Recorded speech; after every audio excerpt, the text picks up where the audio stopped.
Well, it's day 2 of plowing. It's gonna rain tomorrow, and tomorrow's a Sunday, and Amish folks own the land where we're plowing, so we're not gonna be plowing on a Sunday.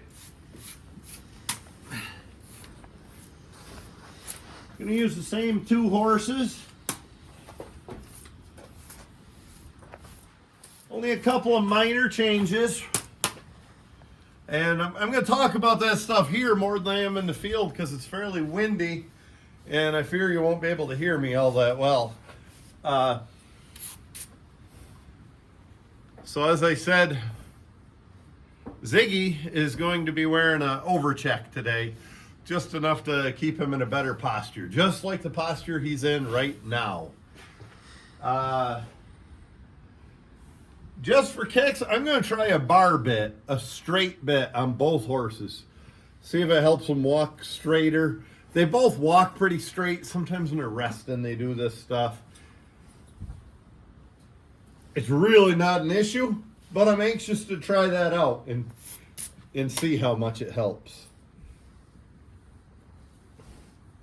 The other thing, and we'll get to this here in the barn, want to see how we can progress with getting this guy to take a collar and behave like he should when he puts his collar on, which I haven't released the first video about harnessing yet, but when I do, you'll see that he had I called it a medium-sized problem about accepting the collar, and we're gonna little by little try to get him over that. So yesterday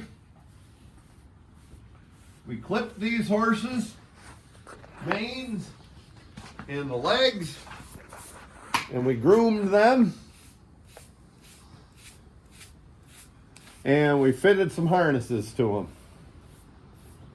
Fairly happy with the harness fit we have out of this team. And of course, even though they were clean, I let them out for a while after working last night just so they can itch and roll and rub and be horses for a while.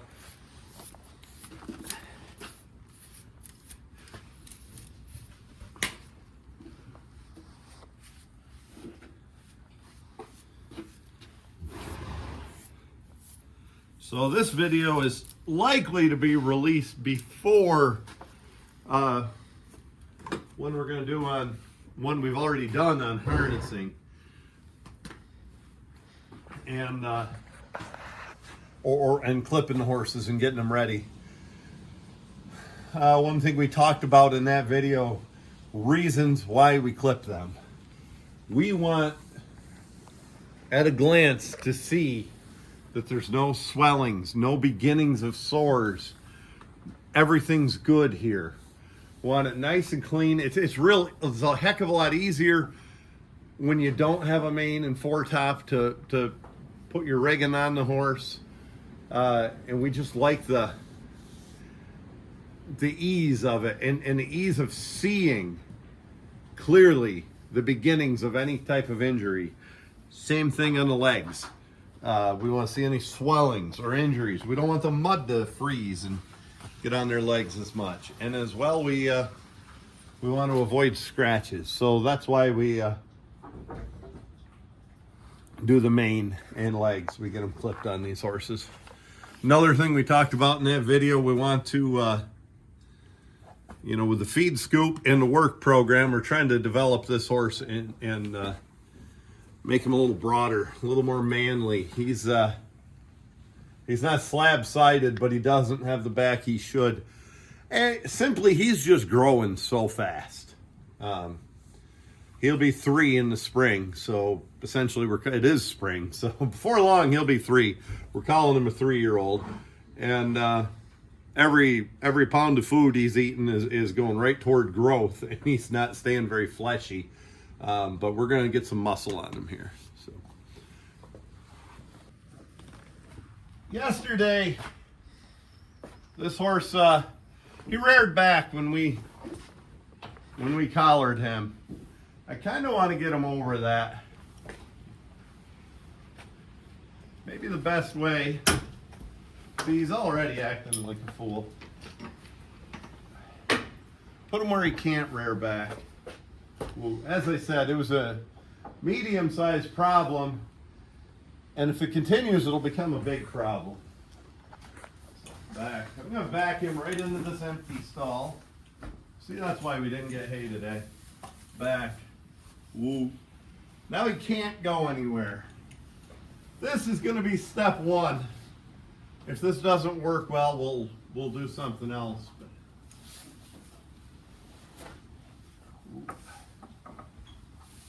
He just doesn't love this. But with nowhere to go, woo, good boy. He really can't give us too much trouble. Woo.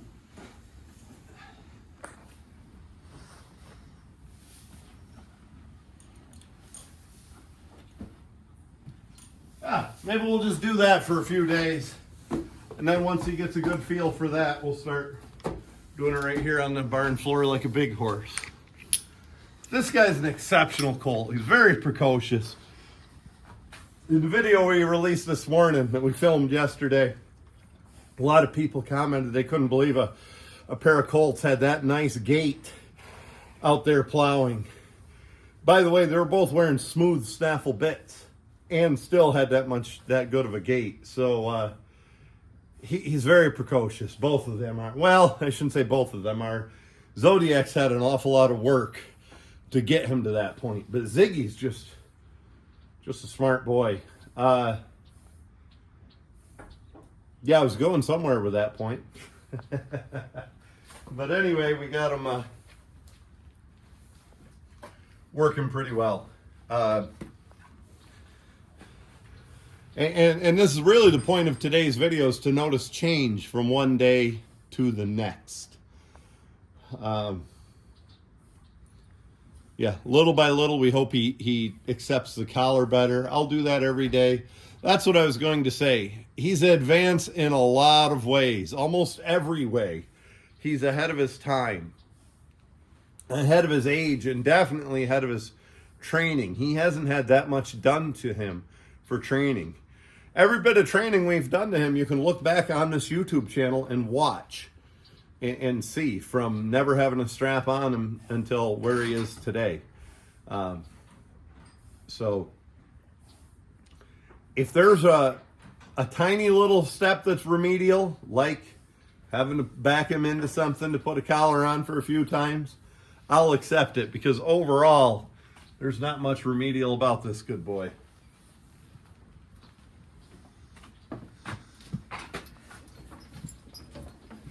Gonna put him on the same side that we did yesterday.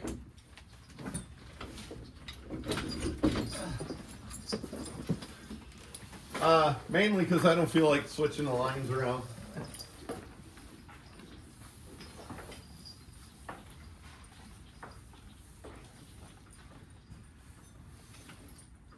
Here comes the aluminum hame gang.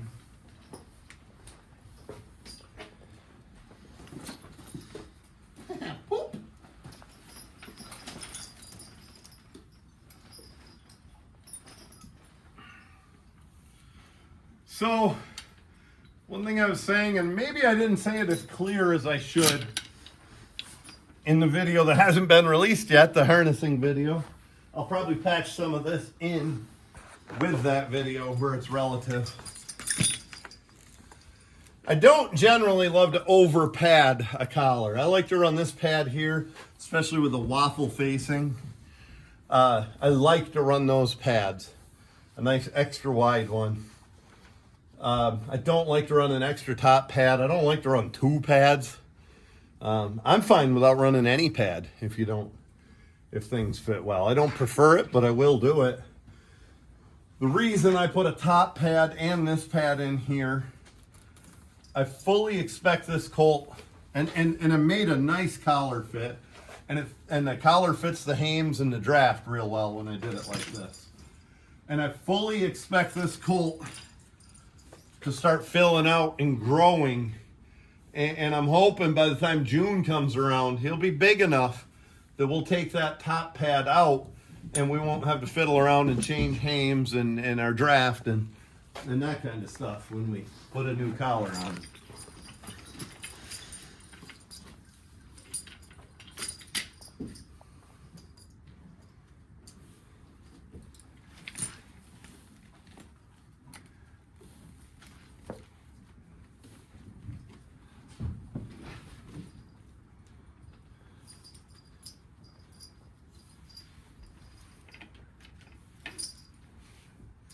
So I've said lots of times in these videos through the years, Dick Wallingford invented the aluminum hames.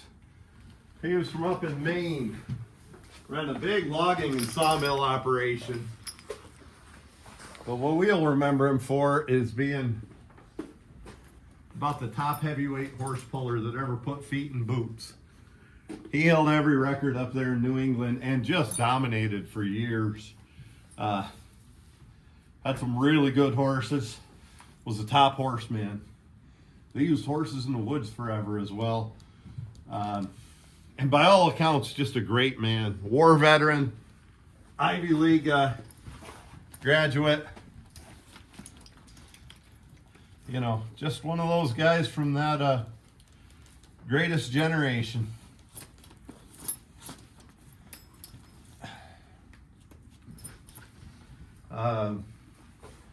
These hames, the Wallingford hames, came with a guarantee, never to break.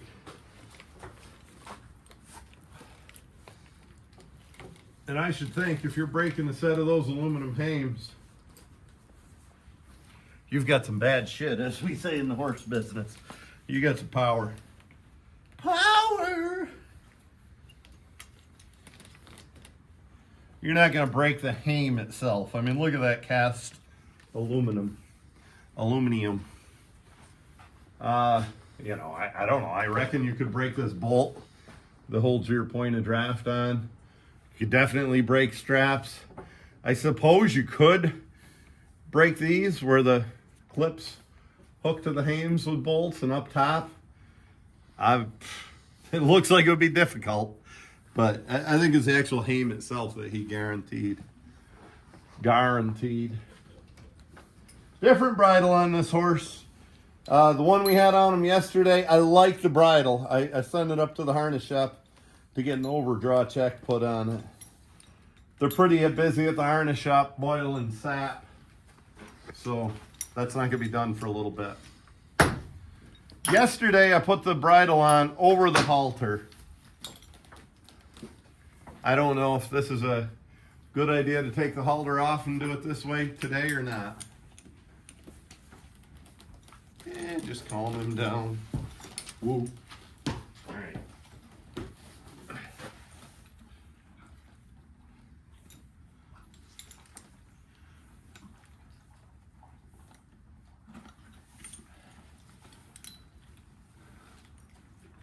I've had these bridles a good long time.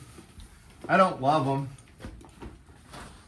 They're not the worst I ever had either, but they're not the best.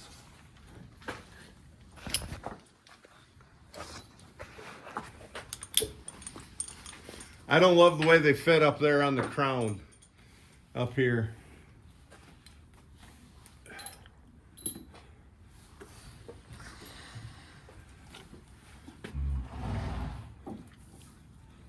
But it's hard to get the right ones these days. Oh, that's plenty tight. Wish he'd stand naturally. All I gotta do is act naturally.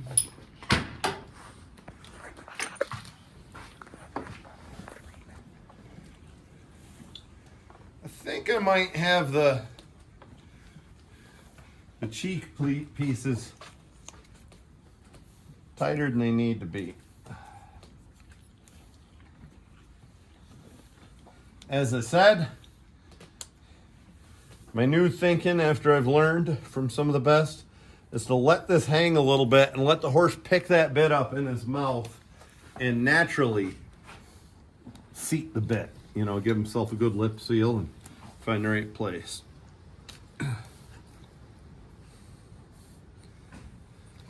All There we go. I like that a little better. Working horses is just a series of tiny adjustments like that until you get things the way you like them.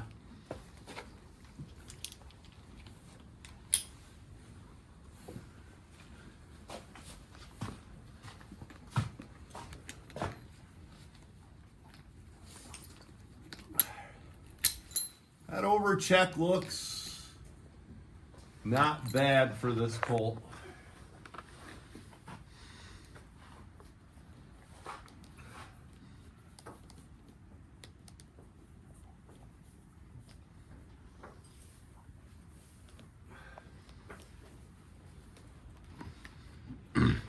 Okay.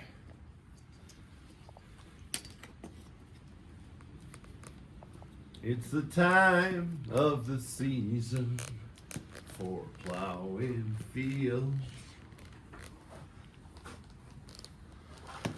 I like to put an extra hame strap on the top. Most pullers do. And the truth is, it's a matter of in case this, maybe not on these aluminum hames, look how heavy that is, but on a lot of hames, in case that little binder on top breaks or the top strap breaks, you have some extra protection there to hold things together. I worry about that a little, but not much. I just like to keep everything in place and centered real nicely. You know, you see I don't have much over the top of my hames. I do the same thing with my ox yokes where I fit the bows. I don't like a lot of stuff sticking up above the top of the yoke. I like it right down flush. And with that, I use the hames to keep my spreaders in place, or the extra top hame strap to keep stuff in place. I guess we'll go get his little buddy and have us a pair of horses.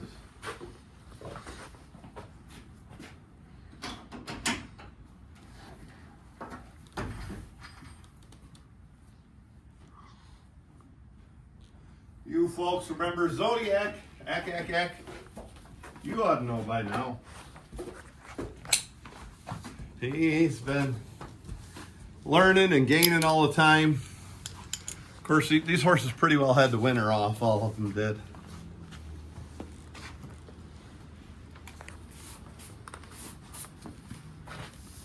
So, especially this time of year, before we harness, we're going to groom them. Get rid of that long hair, get rid of the mud. Gives us a good time to inspect the horse too. Make sure there's no abrasions or swellings or anything like that.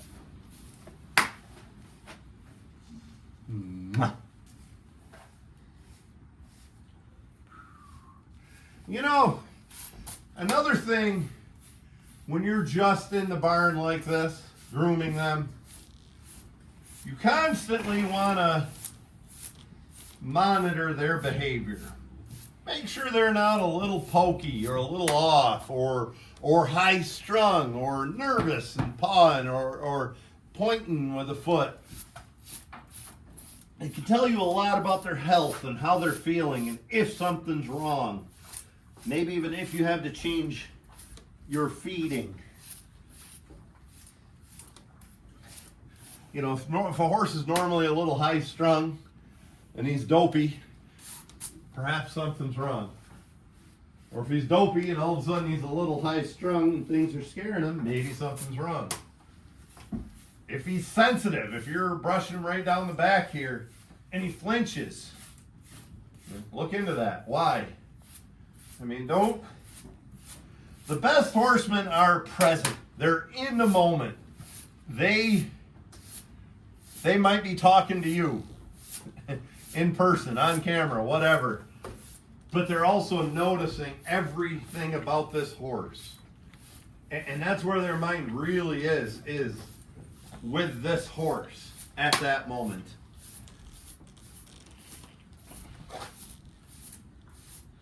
Again, it's listening to horses.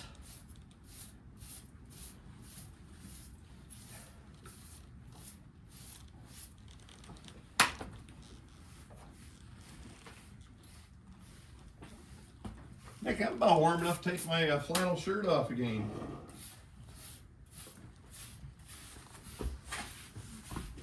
I dig it.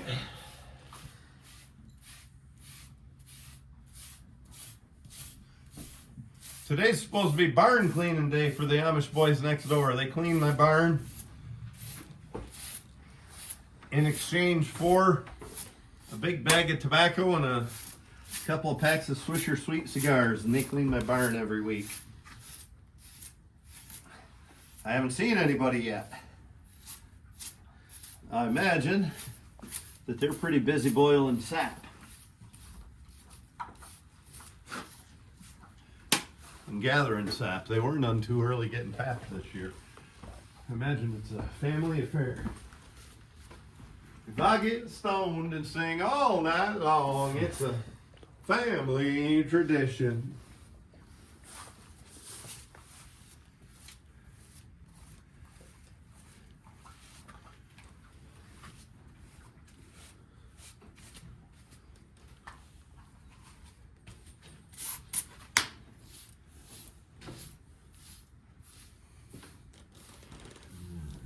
You know, this colt, putting the collar on, and we backed him into the stall where he couldn't ram backwards.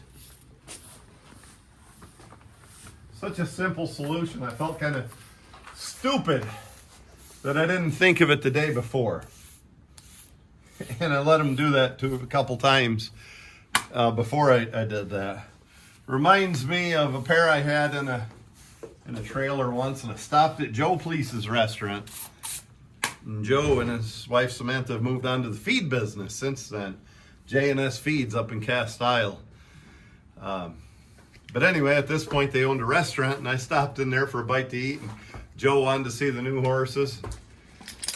I trucked my horses backwards, side by side in a trailer, and the one kept swinging his ass around and turning around, and it was just kind of irritating me. And I'd push him back every time I'd stop and check on him. And Joe said, well, if that pisses you off, why don't you just take a baler twine and tie it between your halters? Easiest solution ever. I did that for about 2 days, and I had that horse for years, and he never swung sideways again. Why didn't I think of that? You know, because that's how my dad trucked horses, and he always had a little short strap with a snap on each end he'd put between the halters. Same ones he'd use when he was driving 3 horses on a plow.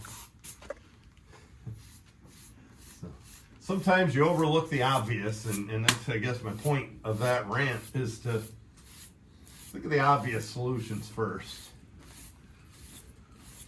I've learned that in the equipment business, you know. Good mechanics, they're like Carl from Sling Blade. They check the simple things first. Ain't got no gas in it. You know, something like that. Before they jump into, well, we got to rebuild the transmission on this tractor. Ooh,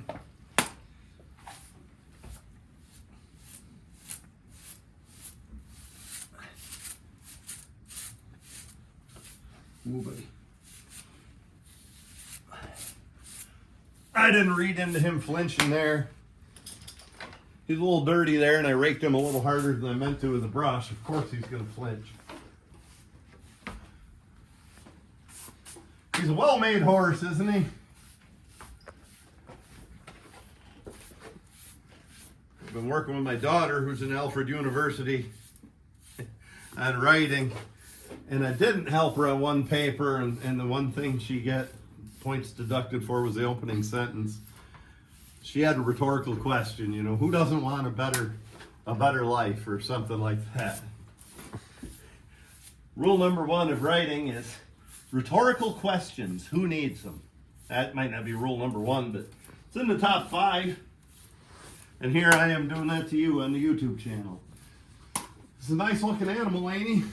Well, that's a rhetorical question. Who needs it? Rule number 1 in writing, if you care, is don't tell me, show me. So, don't tell me Libby is really wide and has a big butt. Don't describe it in words. Say it by saying, when she went into the stall, her butt hit both both beams when and that tells you she has a big butt, or that shows you. So don't tell me, show me. But I don't think anybody's tuning in for riding advice.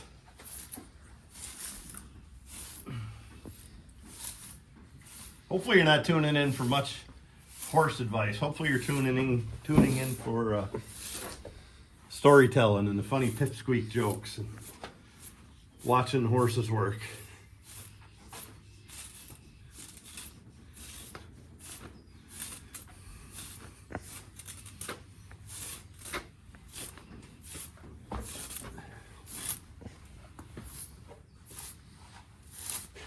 Well, Rome wasn't built in a day, and I don't know why that's specific to Rome. I don't know why St. Louis wasn't built in a day. I don't know why that's not just as relative. But he could get his tail doing better, but I'd rather do it a little bit every day than spend 15 minutes all on it at once. I'd rather spend 3 minutes every day.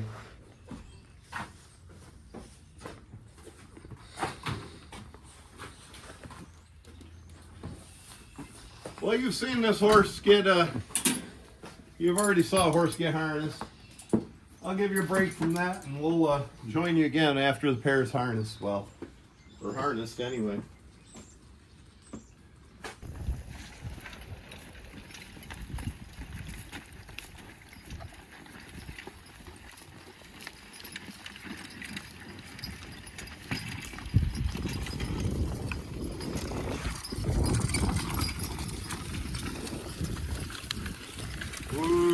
If you remember, that's where we hit the rocks yesterday.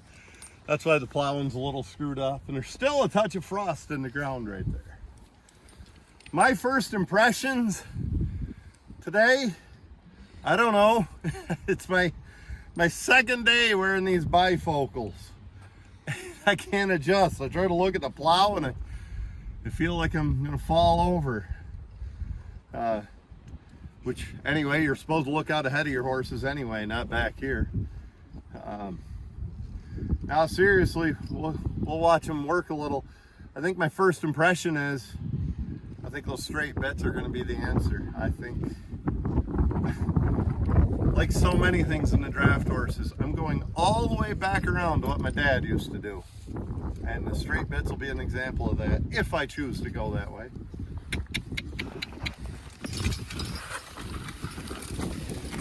Definitely like Ziggy with his head checked a little bit.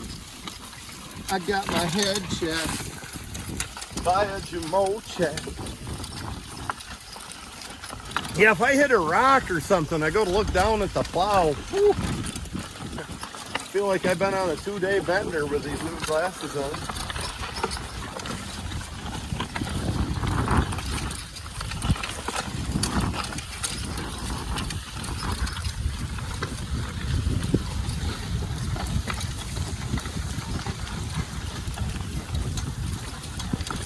Probably have other stuff I should have been doing today, but it's a nice day here in the middle of March 16th. It's gonna rain tomorrow and it's gonna be a Sunday, and I'm gonna be busy with work. And even with it staying later at night, I don't know how much chance I'm gonna have to plow, so especially if it starts drying up, so get her done. To walk around in front of the horses and see if we see any difference.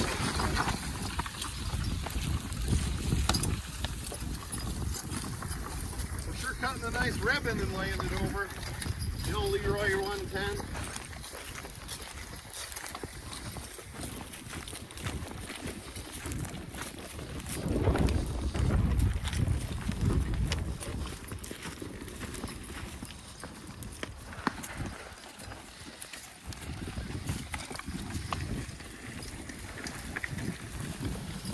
Walking, especially pace and being responsive to the bit, these guys were just brilliant yesterday for anything. They know about a pair of colts, but and holding their head straight, they did that all nicely yesterday. One area I thought could use a little improvement was resting. They didn't hold their heads in straight, especially Zodiac there, the land horse, the near side hop. Ooh. So, we'll see. So just ahead of the horses is the spot where they drove equipment all winter, and the frost just drove right into the ground there. So still got some frost there in the ground. It makes it a little tough plowing, but not bad enough to where we're gonna break a beam or something stupid. Woo. Seems to me like the straight bits, as opposed to a jointed bit, a snaffle, horses are a little slower to respond. It feels like manual steering compared to power steering, you know. I know the lines are tight on my waist. I still have some sensitivity. I try to drive a team like this the same as I do with my hands, which is essentially fingertips. I don't know why, but it feels a little bit manual steering compared to power steering, where you just gently, which might be another reason my dad did so well with straight bits. He was all man. He had muscles on muscles. He probably liked that. He probably liked a little just because he was so damn strong. I'll patch a picture in here of him. You'll see what I mean. I think for the most part, they're holding their heads a little straighter walking or resting. I kind of think maybe these bits are a good asset for training and put them back in a jointed snaffle after they're really dialed in well. Kind of like an overcheck. Train them in an overcheck, and once they prove they don't need it, get them the hell out of it. I kind of think that, but the verdict's still out, so we'll keep on testing this theory. It's funny, I act like it's brand new. You know, I'm headed for 50 real soon, and I've probably drove horses as much with straight bits as I have jointed bits. But it's been a long time, and to be real honest with you, I wasn't near as thoughtful about it. I drove whatever Dad put in them and whatever he told me to use, and I didn't think about why, and I didn't think about the feel or how it fit the particular horse or me as you know, my particular driving style. So I don't have the same opinion. You know, my 1992 opinion might not be the same as my 2025 opinion, because I just didn't think about it as much. You know, I worried if I couldn't handle them, put more of a bit in, which didn't happen very often. I am Earl's son, and I do have a little power, and I do know how to hold on to a horse. I'm going to say it almost never happened growing up. Yeah. We didn't need much to touch the whole horse. They were broke, but my dad was like, that was all man. He raised me these things.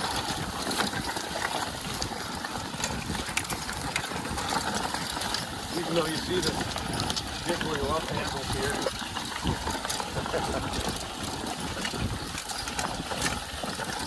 and you know, really, it's not about strength as much as it is reading the horse, listening to the horse. You can feel it in the lines. Even tied around my hips, I can feel it in the lines when they want to swing one way or another. One way or another. That is Chester. And looking at us is Kitty. They're just like Ziggy. They're a pair of coming 3-year-olds. I guess it's time to start calling them 3-year-olds.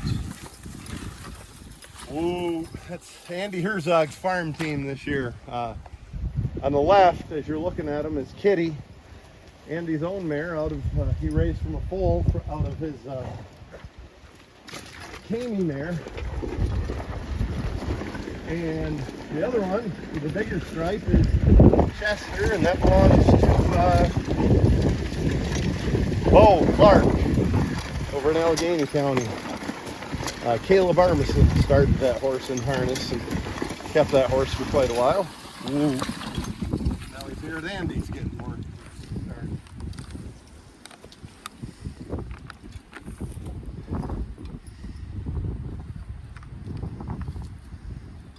So here's the thing with colts.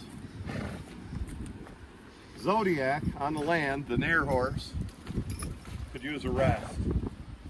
Ziggy is acting his age and his experience level, and he's dancing a little, and he could use to go back to work, and I kind of hate to punish the one that could use rest by putting him back to work too early. We got a while to be out here. He'll settle down. If he starts dancing and jumping out of the furrow or back over the tugs or something, I'll start him, but otherwise I'll just kind of put up with this and wait till they're ready.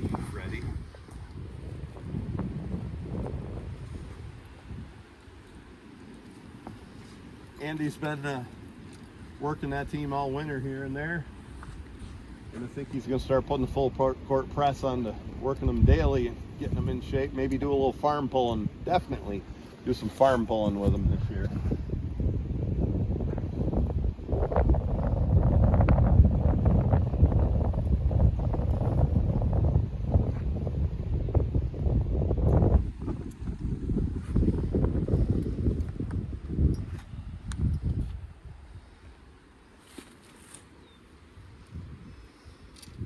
And I think hame might have a sibling on the way. Andy has his hame mare, you'll see back in our videos, chocolate colored mare. And I think we've hooked her with Zodiac before, perhaps? I don't remember. I know we've used her single. I think we've even hooked her with Libby in the video. No, we didn't. We've hooked her with Libby, but not in the videos. Anyway, hame's bred for, late spring. So hopefully she'll produce a good one again, just like she did there. Well, let's keep on keeping on.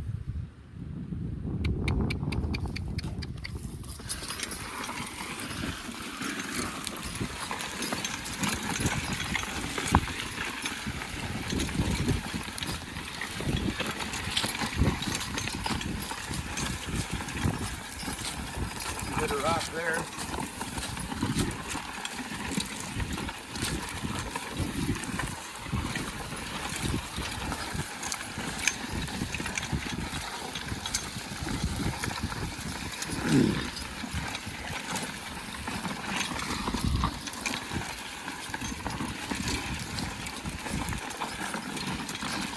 Right here, we're hitting the frozen ground again.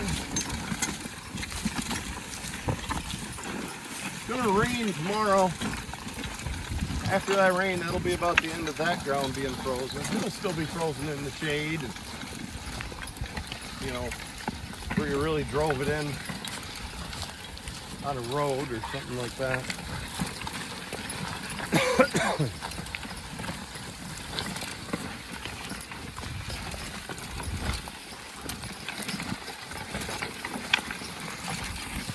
Dick, why don't you focus on Ziggy for a minute, how he's driving. And that's for me probably more than it is the YouTube folks, just so I can watch and see if I want to adjust anything different with his rigging.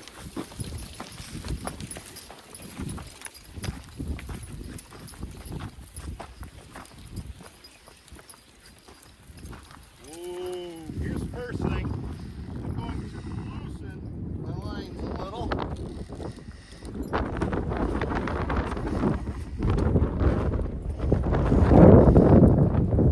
I do think these straight bits, bar bits, are just a step harsher than the smooth snaffle. If on a 1 to 10 the smooth snaffles are a 1, these are a 2 to 2.5, because I'm running these lines quite a lot looser, and the horses are poking along here a little, which you kind of want them to poke along, but I want them to be on the bit enough to be responsive also.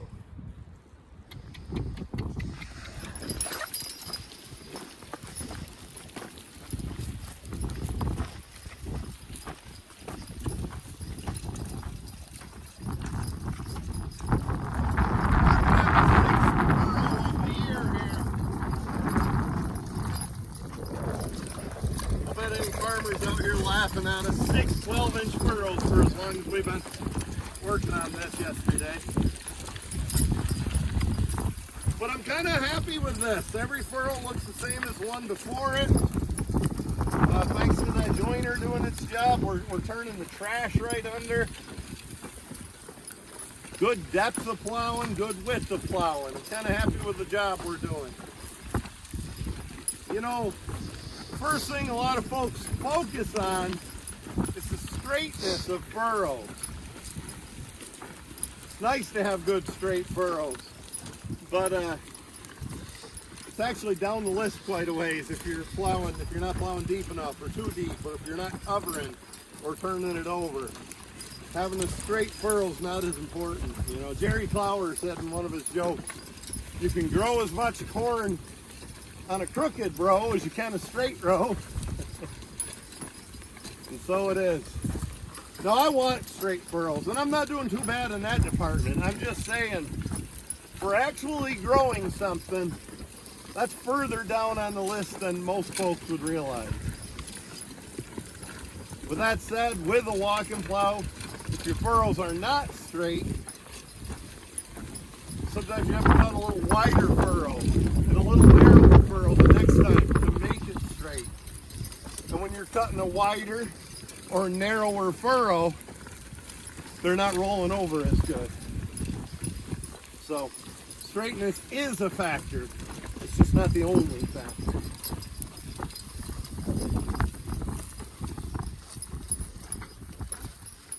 I gotta loosen these lines a little more. Oh yeah, hang with that.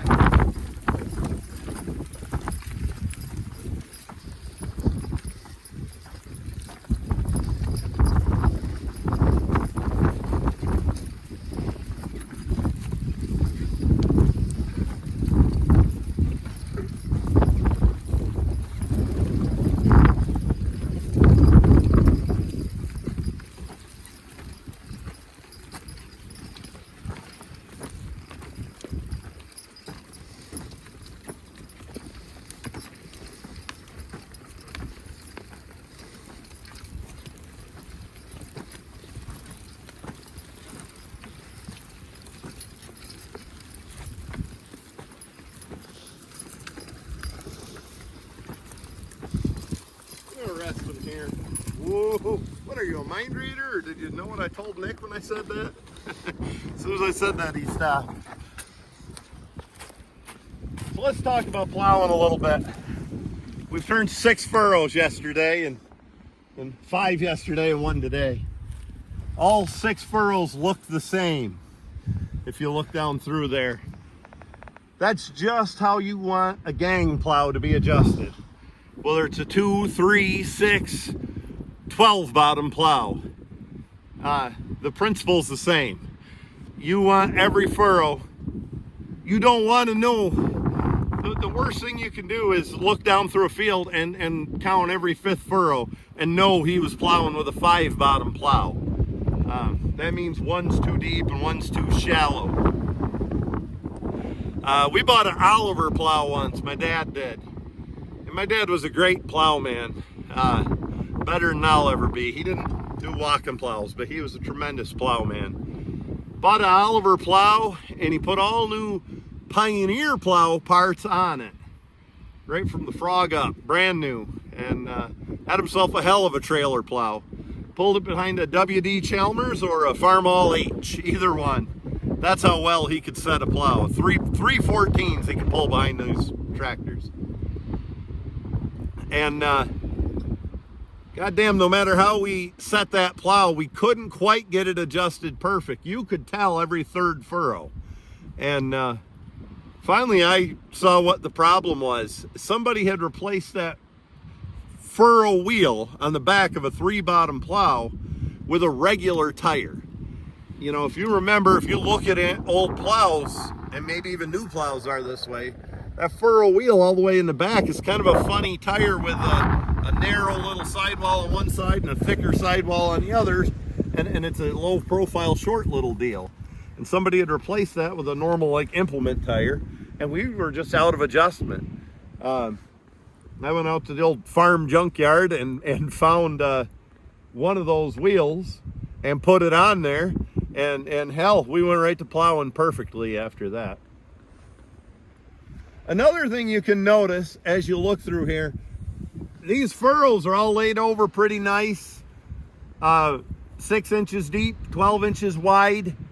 But look from last fall where we did the plowing, and some of that was on film. And look how that is settled through the winter. And those were actually done with a 14-inch plow. So they're 7 inches deep and 14 inches wide.